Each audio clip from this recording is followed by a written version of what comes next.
24-এর স্বাধীনতা এই জন্য আসে নাই। 24-এর স্বাধীনতা এই জন্য আসে নাই যে কারো দালালকে আমরা এখানে ক্ষমতায় বসাবো, যার ভিতরে স্বাধীনতার চেতনা নাই, যে পরিষ্কারভাবে স্বাধীনতার কথা উচ্চারণ করতে পারে না, সে যত বড় দলই হোক না কেন, এই দলকে ফেলে দিতে আমাদের এক মুহূর্ত সময় লাগবে। এজন্য মনে করেন না যে এখনকার মানুষ অচেতন। এখনকার মানুষ কিন্তু অনেক সচেতন। উপরে একটা রাখবেন আর ভিতরে একটা রাখবেন, মানুষ বুঝবে না তা কিন্তু না, মানুষ ঠিকই বুঝে ফেলে। বুঝে বলে এই যুবকরা এমন জিনিস ঘটিয়ে দিয়েছে, এই যুব শক্তি এমন জিনিস ঘটিয়ে দিয়েছে যা বুড়োরা পারে নাই। ওই পাশ থেকে বসে বসে চট করে ঢুকে পড়বো, আসেন আসেন আসেন বাবা আসেন, আমরাও বলি আসেন না। ওই চট করে ঢুকে পড়ার পিছনের রাস্তা দিয়ে আসার দরকার কি? এয়ারপোর্ট খুলে রেখেছে, আসেন নারায়ে তাকবীর দিয়ে ইস্তেকবাল করে নিয়ে আসবো। একদম ইস্তেকবাল করে অভ্যর্থনা জানিয়ে সোজা ওইখান থেকে কেরানীগঞ্জে কাশিমপুরে নিয়ে যাবো ইনশাল্লাহ, রেডি আছে। আলেমদেরকে যেখানে রেখেছিলেন, তৌহিদি জনতাকে যেখানে রেখেছিলেন, দেশপ্রেমিক মানুষদেরকে যেখানে ঢুকিয়েছিলেন, ওই জায়গাতে আপনার জন্য রেডি করা আছে। তার আমরা অপেক্ষায় আছি, পালিয়ে আসার দরকারটা আসেন না। পারস্য রাজের দরবারে ডেলিগেট গিয়েছে, সাহাবীও আছেন, পরবর্তীতে নতুন মুসলমান হয়েছেন এরকম লোকও আছেন। তো সাহাবীদের ইমানের মতো তো আর অন্যদের না। খেতে বসেছেন, জৌলুসপূর্ণ দস্তরখান, শাহী খাবার দাবারের ইন্তজাম, কারণ এরা বিভিন্ন জায়গায় গিয়ে কড়া নাড়ছে এবং যেখানে কড়া নাড়ে সেই জায়গা তাদেরকে দিয়ে দিতে হয়। এরা এমন এক জাত, অতএব এদেরকে আলাদাভাবে সমীহের দৃষ্টিতে তারা দেখছে। ওই সময় রোম এবং পারস্য দুই পরাশক্তিতে বিভক্ত ছিল এই পৃথিবী। হয়তো রোমানদের বলয়ে ছিল কোনো দেশ, নতুবা পারসিকদের বলয়ে।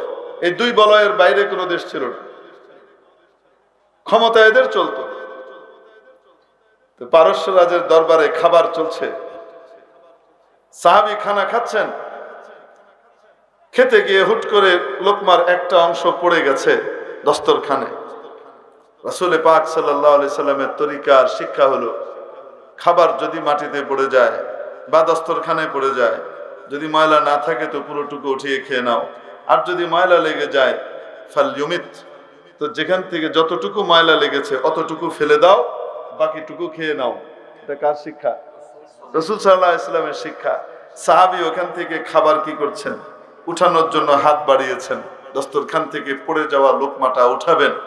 পাশ থেকে নও মুসলিম যিনি অনেক এলিট মানুষ, উনি কি করেছেন, এরকম করে গুঁতো দিয়ে বলছেন, হযরত এরা আমাদেরকে ছোট লোক মনে করবে, এটা খেয়েন না, এভাবে উঠিয়ে খেয়েন না, এরা আমাদেরকে হাভাত মনে করবে, এরা আমাদেরকে ফৈন্নির ছাউ মনে করবে, এরা আমাদেরকে আনকালচার্ড মনে করবে, আমাদেরকে অভব্য অসভ্য মনে করবে, খেয়েন না। সাহাবী কি উত্তর দিয়েছিলেন জানেন? বলবো কি উত্তর দিয়েছিলেন? উত্তর দিয়েছিলেন বড় অদ্ভুত, আতরুকু সুন্নাত হাবিবি সাল্লাল্লাহু আলাইহি ওয়াসাল্লাম, আমি কি ছেড়ে দেব আমার প্রিয় হাবিব সাল্লাল্লাহু আলাইহি ওয়াসাল্লামের একটা সুন্নতকে আমি বাদ দেব? লিআজলি হাউলাইল হুমাকা, এই সকল গর্ধবদের কারণে।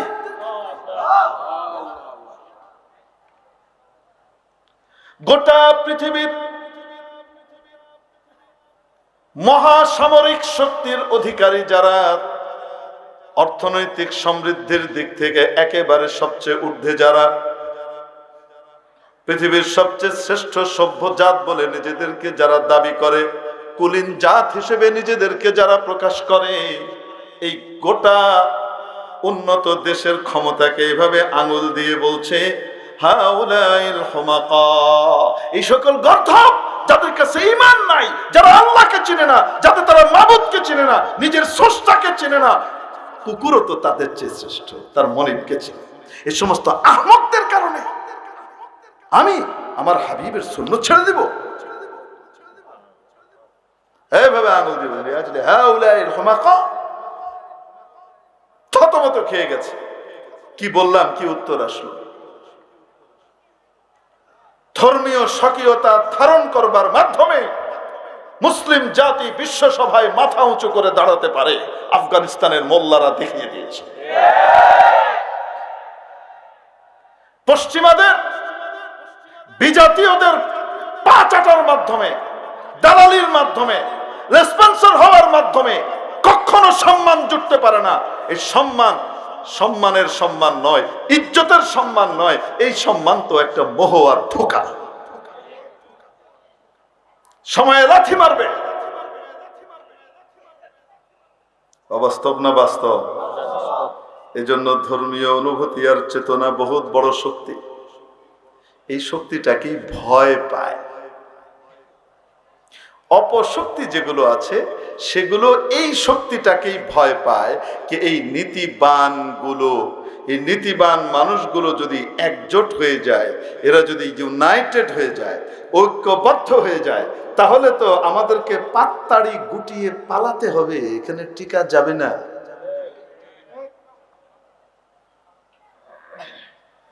শুধু মহিলা দালাল পালিয়েছে, যাদের দালাল তাদেরকেও পালাইতে হবে। এই ভয়টা তো পায়। এই ভয় পাওয়ার কারণে বিভিন্ন জায়গায় বিভিন্ন রকমের ঝামেলা পাকাচ্ছে।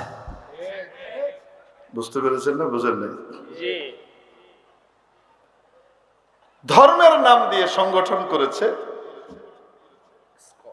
সংখ্যালঘুর লেবেল লাগিয়ে রেখেছে, কাজটা করে হলো সন্ত্রাসী মার্কা। আরে আমরা পরিষ্কার করে বলে দিতে চাই, কোন সন্ত্রাসবাদী গোষ্ঠী যদি ইসলামের নাম নেয় তাকে আমরা বরদাস্ত করি না। আর তোমরা হিন্দুরা নিজেদের ধর্মীয় নাম নিয়ে তোমরা সন্ত্রাস করে বেড়াবে, কোন দল তৈরি করবে, সন্ত্রাসী সংগঠন তৈরি করবে, সেটাকে বাংলার মুসলিম মেনে নেবে কিভাবে তোমরা আশা করো? অতএব আমরা যে কোনো রকমের সন্ত্রাসের বিরুদ্ধে অবস্থান গ্রহণকারী, ঠিক কি ঠিক না? এই সন্ত্রাসবাদী সংগঠনকে অবিলম্বে অবাঞ্ছিত এবং আইনগতভাবে নিষিদ্ধ ঘোষণা করতে হবে, নতুবা দেশের শান্তি শৃঙ্খলা ধরে রাখা যাবে না। এরা একের পর এক ঘটিয়েই যাবে, করেই যাবে।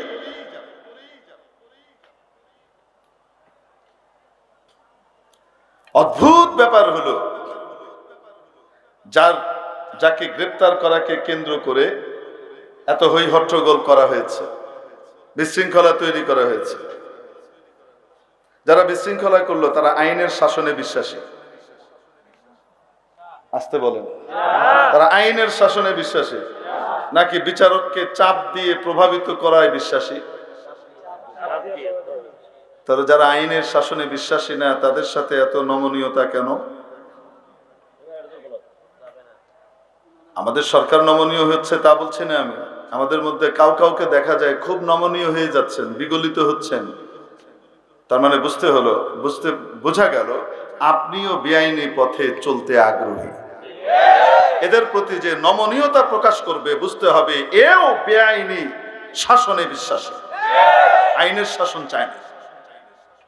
উচিত তো ছিল সারা দুনিয়ার যত উকিল তোমাদের আছে আইনি প্রক্রিয়ায় সব নিয়ে আসো, যুক্তিতর্ক জজের সামনে হবে যে তার গ্রেপ্তার অবৈধ, অতএব তাকে কি দেয়া হোক, মুক্তি দেয়া হোক। অবাস্তব না বাস্তব? তার পরিবর্তে মাশাআল্লাহ রামদা, চাপাতি ইত্যাদি নিয়ে যারা আসে এবং এসে আদালত পাড়াতে, কত বড় হিম্মত, আদালত পাড়াতে তার পক্ষে রায় না হওয়ার কারণে আইনজীবীকে কুপিয়ে দিনে দুপুরে হত্যা করে। এরা আইনের শাসনে বিশ্বাসী? আসতে বলেন। যারা আইনের শাসনে বিশ্বাসী নয় তাদেরকে নিষিদ্ধ ঘোষণা অবিলম্বে করতে হবে। বাংলাদেশের স্বাধীনতা সার্বভৌমত্বের জন্য, সংবিধানের জন্য এরা হুমকি। আমরা গায়ের জোরে কথা বলছি না, যা বলছি বাংলাদেশের স্বাধীনতা, সার্বভৌমত্ব এবং মহান সংবিধানকে সামনে রেখে বলছি, অবাস্তব না বাস্তব? এটা তো যৌক্তিক দাবি। এই যৌক্তিক দাবির জন্য অমুক তমুক লেসপেন্সারকে তো জিজ্ঞেস করার দরকার নাই, বিভিন্ন দলগুলোকে জিজ্ঞেস করে নিষিদ্ধ করতে হবে কি হবে না। কারণ কেউ কেউ তো স্বপ্ন দেখছে অমুক তমুকের লেসপেন্সারি করে কি করবে, ক্ষমতায় আসবে। 24-এর স্বাধীনতা এই জন্য আসে নাই, 24-এর স্বাধীনতা এই জন্য আসে নাই যে কারো দালালকে আমরা এখানে ক্ষমতায় বসাবো। যার ভিতরে স্বাধীনতার চেতনা নাই, যে পরিষ্কারভাবে স্বাধীনতার কথা উচ্চারণ করতে পারে না, সে যত বড় দলই হোক না কেন, এই দলকে ফেলে দিতে আমাদের এক মুহূর্ত সময় লাগবে।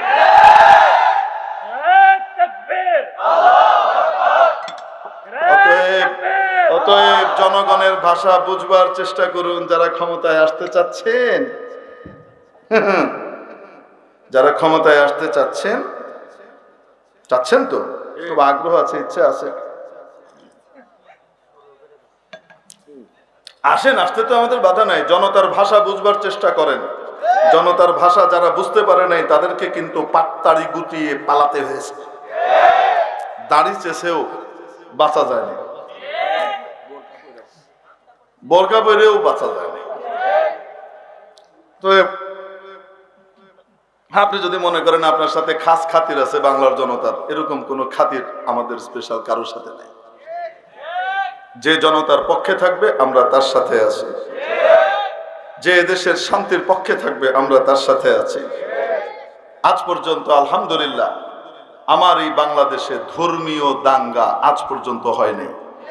আমাদের বয়স 53 বছর, এখনো পর্যন্ত আমার দেশে কোনো ধর্মীয় দাঙ্গা হয়েছে? বলেন। হিন্দুদের বাড়িঘর ইত্যাদি জ্বালিয়ে দিয়েছে ধর্মীয় কারণে, আজ পর্যন্ত হয়েছে? আজ পর্যন্ত যতগুলো বিচ্ছিন্ন ঘটনা ঘটেছে সেখানে দেখা গেছে দখলবাজ সরকারি দলের সদস্যরা জড়িত, সাবেক সরকারি দলের সদস্যরা জড়িত ছিল। অবাস্তব না বাস্তব? আফসোসের সাথে বলতে হয় এতগুলো ঘটনা 16 বছরে ঘটেছে, সেই ঘটনাগুলোর সময় কখনোই তো এই পার্টিটাকে, এই ইসকনকে দেখি নাই আন্দোলন করে মাঠে সরব হয়ে নেমে আসতে। তার মানে বোঝা গেল সংখ্যালঘুর নিরাপত্তার সাথে এদের দাবির কোনো সম্পর্ক নাই, উপরে একটা ভিতরে আরেকটা। আসল ব্যাপার হলো পরাজিত শক্তিটাকে আবার ফিরিয়ে আনার ধান্দা। ঠিক কি ঠিক? এগুলো বাস্তব, এগুলো জাতি বুঝে। এত অবুঝ না এখন বাংলাদেশের মানুষ। ওরে বাবারে বাবা, মিজানের ছেলেরা বেফাকুল মাদারিসের চেয়ারম্যান কে হবে, তার দায়িত্ব কি হবে না হবে, এগুলার ফয়সালা দেয়। যুগ কোথায় গেছে? ফেসবুকে দিক নির্দেশনা দেয় মোতায়েম সাহেবের দায়িত্ব কি কি হওয়া উচিত।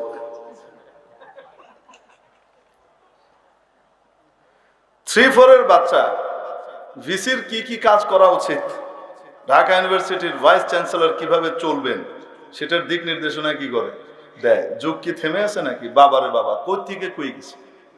জন্ম তো আমাদের একসাথে। অবাস্তব না বাস্তব? গোটা পৃথিবীর সমস্ত মানুষের রুহের জন্ম একসাথে। রুহের জন্ম কোথায়? একসাথে, একদিনে। আমরা সবাই একসাথে একদিনে জন্মগ্রহণ করেছি। পৃথিবীতে কেউ আগে আসছে, কেউ পরে আসতেছে।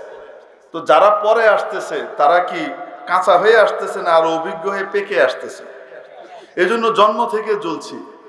ট্রাকের ডিজেলের ইয়েতে লেখা থাকতো জন্ম থেকে জ্বলছি। এরা জন্ম থেকেই অ্যাক্টিভ। বেরিয়ে কিছুদিন পরে করে 1-1.5 বছর হওয়ার পরে এইটার এলেমেশে পারদর্শী, কিভাবে ডাউনলোড করতে হয়, কিভাবে কি করতে হয় না করতে হয়, কি না করতে হয়, কেমনে টানতে হয়, কেমনে খুলতে হয়, সব বুঝে। কেমনে বুঝে বলেন? পাইকে এসে আগের থেকে অভিজ্ঞতা নিয়ে এসে। এই জন্য মনে করেন না যে এখনকার মানুষ অচেতন। এখনকার মানুষ কিন্তু অনেক সচেতন। উপরে একটা রাখবেন আর ভিতরে একটা রাখবেন, মানুষ বুঝবে না তা কিন্তু না, মানুষ ঠিকই বুঝে ফেলে। বুঝে বলে এই যুবকরা এমন জিনিস ঘটিয়ে দিয়েছে, এই যুব শক্তি এমন জিনিস ঘটিয়ে দিয়েছে যা বুড়োরা পারে নাই। বুড়োরা পারে নাই, এরা কিন্তু ঘটিয়ে দিয়েছে।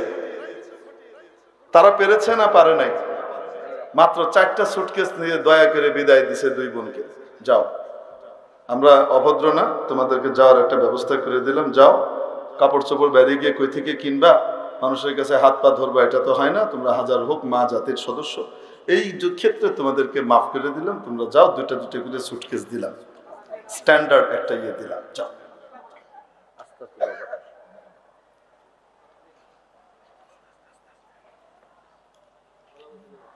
আল্লাহু আকবার কবীরা। আল্লাহ তাআলা সবাইকে জান্নাতের পথিক হওয়ার তৌফিক দান করেন। যারা পালিয়ে গিয়েছে এবং পলায়নকারীদের সদস্য আর অনুসারী যারা বাংলাদেশে আছেন, তাদেরকেও আল্লাহ তাআলা তওবা করে ভুল বুঝে সঠিক পথে ফিরে আসবার তৌফিক দান করেন, জান্নাতের পথের পথিক বানিয়ে দেন। দেশের শান্তি শৃঙ্খলা এবং সত্যিকারের স্বাধীনতার পক্ষে কথা বলবার তৌফিক তাদেরকে নসিব করেন বলি আমিন। খুব দুঃখ লেগেছে আমার সেদিন দেখে, যেই লোকটাকে কেন্দ্র করে হয়েছে সেই লোকটা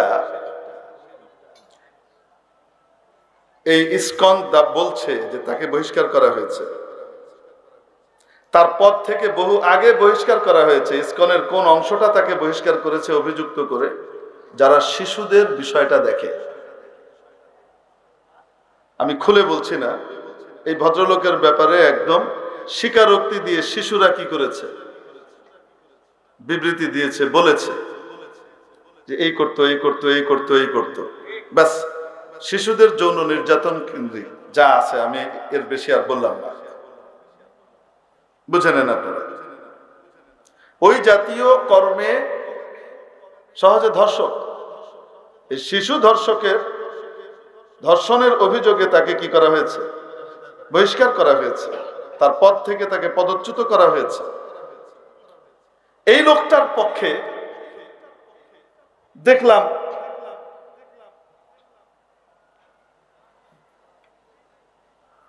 পলায়নকারী দলের সদস্যরা দাঁড়িয়েছে। কি ব্যাপার, জাহাঙ্গীরনগর ইউনিভার্সিটির কাহিনী থেকে এখনো তওবা করো নাই? জাহাঙ্গীরনগর ইউনিভার্সিটিটাকে কলুষিত কে করেছিল? তোমরা করেছিলে। 100টা ধর্ষণ করে সেটার আবার কেক কেটেছ। কত বড় নির্লজ্জ! কে করেছে? তার মানে এখনো রুচি বদলায় নাই, তওবা করো নাই। এখনো আবার ধর্ষকের পক্ষ নিয়ে দাঁড়িয়েছ, দেশ বিরোধী চক্রান্তকারী লোকের পক্ষে তুমি দাঁড়িয়েছ। তার মানে এখনো দেশের বিরোধিতা তোমার ভেতর থেকে যায়নি। এরা দেশদ্রোহী। আল্লাহ তওবা করার তৌফিক দান করুক। ওই পাশ থেকে বসে বসে চট করে ঢুকে পড়বো, আসেন আসেন আসেন বাবা আসেন। আমরাও বলি আসেন না। ওই চট করে ঢুকে পড়ার পিছনের রাস্তা দিয়ে আসার দরকার কি? এয়ারপোর্ট খুলে রেখেছে, আসেন, নারায়ে তাকবীর দিয়ে ইস্তেকবাল করে নিয়ে আসবো। একদম ইস্তেকবাল করে অভ্যর্থনা জানিয়ে সোজা ওইখান থেকে কেরানীগঞ্জে কাশিমপুরে নিয়ে যাবো ইনশাল্লাহ। রেডি আছে। আলেমদেরকে যেখানে রেখেছিলেন, তৌহিদি জনতাকে যেখানে রেখেছিলেন, দেশপ্রেমিক মানুষদেরকে যেখানে ঢুকিয়েছিলেন, ওই জায়গাতে আপনার জন্য রেডি করা আছে। তার আনেন, আমরা অপেক্ষায় আছি। পালিয়ে আসার দরকারটা আসেন না, চট করে ঢুকে। একজন আবার এই চট করে ঢুকে পড়ার একটা কাহিনী ফেসবুকে লিখছিল, সেটা দেখে পড়ে হাসতে হাসতে পেট ব্যথা হয়ে গেছে। কিন্তু সেই চট করে ঢুকে পড়া সেটা আর বললাম না।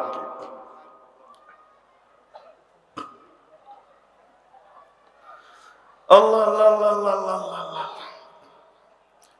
মেরে মুহতারাম দোস্ত,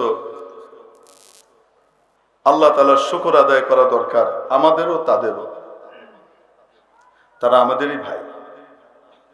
এই পলায়নপর গোষ্ঠীর সদস্যরা, তারা তো আমাদেরই ভাই। এজন্যে হেদায়েতের পথ সকলের জন্য উন্মুক্ত, জান্নাতের পথ সকলের জন্য উন্মুক্ত। যে রিপেন্টেন্ট হবে, যে এখানে তওবা করবে, যার মধ্যে অনুশোচনা আসবে, আর সে জান্নাতের পথের পথিক হবে। অন্যায়কে ছেড়ে দিয়ে জুলুমের পথকে পরিহার করে আল্লাহর পথকে গ্রহণ করবে, তার জন্য দুনিয়াতেও সুখ এবং আখেরাতেও সুখ। এই সুখ শান্তির দিশা দেবার জন্য যে প্রতিষ্ঠানগুলো বাংলাদেশে তৈরি হয়েছে স্পেশালি, সেগুলোর নাম হলো মাদ্রাসা। এই মাদ্রাসাগুলো মানুষকে দেখায় যে দুনিয়াতে কিভাবে সুখী হবা, তুমি আখেরাতে কিভাবে সুখী হবা। এই উপস্থিতি, এই জন্য বলছিলাম, কোত্থেকে গিয়েছিলাম মনে আছে কিনা আপনাদের, যে মানুষের একটি কথার কারণে কোথার থেকে কোথায় পড়ে। চোখের সামনেই তো আছে নাকি না? কথা তো একটাই ছিল, ঠিক না? ওই এক কথা যদি না বলতো তাহলে কিন্তু আগুনও জ্বলে না, মসনদও ছাড়া লাগে না, ক্ষমতা থেকেও যাওয়া লাগে না, নৌপথেও যাওয়া লাগে না, উড়াল পথেও যাওয়া লাগে না, গ্রামের চিপা পথ দিয়েও যাওয়া লাগে না, কলা পাতার উপরে শুয়েও থাকা লাগে না, ঠিক না? সবই তো থাকতে পারতো। একটা কথা, জবান আদমিরা কুনত শর্মেসা, মুখ মানুষকে অপমানিত করে, লাঞ্ছিত করে, আবার এই মুখের সদ্ব্যবহার মানুষকে জান্নাতি বানায়। মহাকবি ফেরদৌসী নামে এক কবি ছিলেন, পারসিকদের কবি। মহাকবি বলা হয় তাকে কারণ সে শাহনামা লিখেছে। গোটা পারস্যের যে ইতিহাস আছে সেই ইতিহাসে তাদের সম্রাট রাজরাজাদের বিভিন্ন ঘটনাবলী এবং বড় বড় যুদ্ধ বিগ্রহ এবং অন্যান্য বিষয়গুলোকে সব কাব্যের আকারে রচনা করেছে। শাহনামা কি লিখেছে? শাহনামা।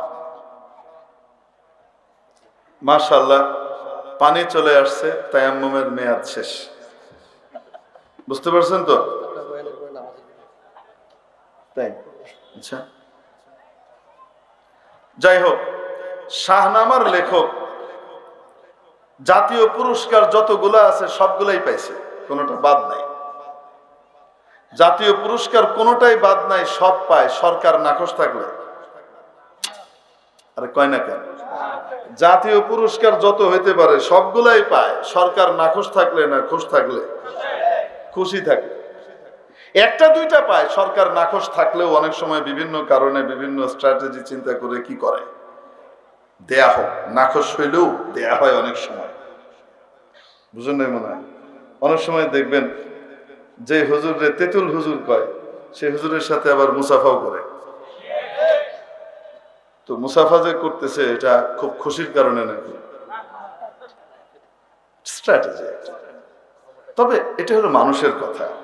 মানুষ মনে করে এটা মুনাফিকি ছিল, আমি মনে করি যে না, মুনাফিকি ছিল না। হয়তো ওই সময় সত্যি আন্তরিকতার সাথে আল্লাহওয়ালা একজন বুজুর্গ পাইছি, তেঁতুল কই আর যাই কই, আসলে তো আল্লাহওয়ালা জান্নাতি মানুষ, হুজুরকে যদি একটু কোনো মতো টাচ করে নিতে পারি তাহলে আমার কি হয়ে গেল। বেটির বুদ্ধি ছিল, এটাকে আপনি ফেলে দিতে পারবেন না। আসলে মানে উপস্থিত কিছু বুদ্ধি না থাকলে আল্লাহ এই জায়গায় তো বসায় না, বুদ্ধি কিন্তু ছিল। হাটাজারি হযরত শুরু থেকে এইভাবে কি করেছেন আপনাদের মনে আছে? সেই মাহফিলের কথা, উনি তো আসতে চান না, জোর করে আনা হয়েছে বিভিন্ন স্বার্থ দেখিয়ে যে উম্মতের একটা বিষয় হবে হুজুর। এখন বসছেন, এই যে বসছেন এইভাবে রুমালটাকে দিয়ে, রুমাল কই আমারটা নাই, রুমাল এভাবে দিয়ে যে এমনি বসে মাথার উঠে না। লাইভ পুরো প্রোগ্রাম তো এখনো আছে, ইন্টারনেটে আছে না? তাকায় দেখেন, এই যে এমনি মাথা নিচে দিছে একজন মুরব্বী মানুষ, বুড়া মানুষ, এতক্ষণ মাথা নিচু করে কেমনে থাকতে পারে আল্লাহ জানে। এই যে দিছে কেন? প্রধানমন্ত্রী তো মহিলা, মহিলারে আমি দেখবো না, তাকাবো না, বুঝেন নাই মনে হয়? কত বড় মুত্তাকি পরহেজগার মানুষ যে তাকাবো না, বাধ্য হয়েছে এনে বইতে, তার অর্থ এই নয় যে আমি তার দিকে তাকাবো।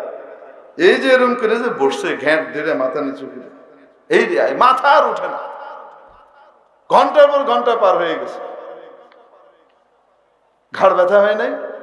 ঘাড় ব্যথাকে বরদাস্ত করে নিচ্ছে, তারপরও সামান্য বদনজরই হইতে পারে, এটা বরদাস্ত করতে রাজি নাই। আল্লাহ কি পরিমাণ তাকওয়া দিচ্ছে। বসে আছেন তো, যখন তৎকালীন মাননীয় প্রধানমন্ত্রী, তৎকালীন তিনি যা ছিলেন তাই তো বলা হচ্ছে, ঠিক না? তৎকালীন মাননীয় প্রধানমন্ত্রী তাশরিফ আনছেন, তো এসে যখন এই পাশে ওনার জন্য যে সিট রাখা হয়েছে, সিস্টেম করছে সরকার, ওইখানে উনি বসবেন। তো এসে তো দাঁড়িয়েছেন, দাঁড়িয়ে হুজুরের সামনে দাঁড়িয়ে আছেন। তো এখান থেকে পাশ থেকে বলছে যে হুজুর প্রধানমন্ত্রী আসছেন। তো উনি ভদ্রতা দেখিয়ে ইশারা করছেন বসেন। কি করছেন? বসেন। মাথা নিচু করেই কিন্তু ইশারা করছেন, তাকান নাই। ভালো করে দেখেন ভিডিওটা। কি করছেন? বসেন। এই যে ইশারা করছে, মহিলা এই ফুরসতকে কামে লাগাই ফেলছে। হাত তো এদিকে ইশারা হয়েছে, খাপ করে দিলে মুসা করে দিয়েছে। এই জন্য কইলাম ওই জায়গায় যে বসে এই বসার জন্য কিছু যোগ্যতা তো আছে। তৎক্ষণাৎ এই বুদ্ধি আমার মাথায় হতো, আপনার মাথায় হয়তো কিনা সন্দেহ আছে, যেহেতু বসতেই কইছে, সবাই তো বুঝতেছে যে বসতে কইছে। এমনি কি কেউ মুসাফার জন্য হাত বাড়ায়? মুসাফার জন্য হাত বাড়ালে তো এইভাবে হাত বাড়ায়। ঠিক আছে, ঠিক কিনা? এরকম করে দেখাচ্ছে, হাত ধরে মুসা করে নিয়েছে। তো বলতেছিলাম, তো ওই সময় তো সম্মান করছে মানুষ, কয় মুনাফিকি মার্কার সম্মান। আমি বলি যে না, আগেরটা মিথ্যা কথা ছিল, আগের গুলা উল্টাপাল্টা কথা কইছে, সেগুলা থেকে তওবা করছে। আরে আমি ভালো ধারণা করলাম, অসুবিধা কি? আপনারা করেন না, সমস্যা নেই। তো এখন এই যে একরাম করছে, এই একরাম কি মন থেকে না ঠেকায় বেড়ে? কন্যা কেন? তো মাঝে মাঝে রাষ্ট্রীয় সম্মান এক দুইটা অনেকে পেয়ে যায়, কিন্তু সেটা যে পেয়ে যায় সরকার তার উপরে খোশ এই কারণে না। মাঝে মাঝে সরকার তার ব্যক্তিগত পলিসির কারণে কি করে, অপ্রিয় কেউ সালমাল কি দেয়। এই যে ইনু পার্টি, এগুলাকে যে মন্ত্রী বানাইছে, আপনাকে মনে হয় খুশি হয়ে মন্ত্রী বানাইছে? হ্যাঁ, পলিসি জানে না যে তার বাবাকে হত্যার প্রেক্ষাপট তৈরি করে দিছিল এই পার্টি। তার বাবার হত্যার প্রেক্ষাপট তৈরি করে দিছিল এরা। জানে কি জানে না? জানে। তারপরে মন্ত্রিসভায় নিছে কেন? শয়তান সব একজোট করতে হবে। শয়তান সব একজোট না হইলে ভালো মানুষ হক ঠেকানো যাবে না। আল্লাহ তাআলা এই শয়তানি পথ পরিহার করবার তৌফিক দান করুন। আল্লাহ ওয়ালাদের সাথে সুসম্পর্ক রেখে দেশের সেবা করবার তৌফিক আল্লাহ নসিব করুন।